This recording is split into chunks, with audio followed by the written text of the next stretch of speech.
Bakit ka dapat muling iboto ng mga taga Sawanwan pangatlong pagkakataon? Una sa lahat, siguro po nakita na naman po ng lungsod ng San Juan ang ating mga nagawa nitong nakarang 6 na taon. Yung pagbabagong pinangako po natin ng 2019, nakikita niyo po nangyari na.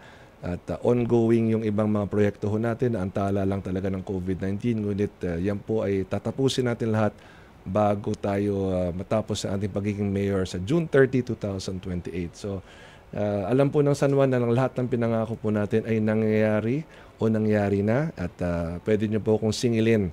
No? Kung mayor, nasaan na yung pinangako nyong ganito? No? Nasaan na yung sinabi nyong ganito? Ako matapang po kung gawin yan because I never overpromise. Kumbaga, alam ko kung ano ang capacity natin at doon lang tayo within sa talagang kain nating isa katuparan. No? Mahirap kasi yung, alam niyo yung mga traditional politician, pangako dito, pangako doon, pag singilan na, Wala na. Diba? Ako, I never overpromise. Everything I say is well calculated.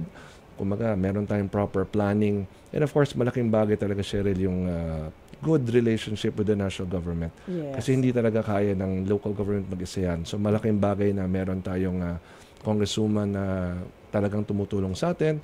Ganoon din po ang ating national government na tumutulong sa atin. So patuloy lang po kayo magtiwala kay Mayor Francis Zamora. Sabi nga, trust MFZ at dadalhin po natin ang San Juan talaga sa magandang landas. No? Ito yung pinagdaanan natin the last 6 years, tuloy-tuloy lang po tayo all the way to 9 years.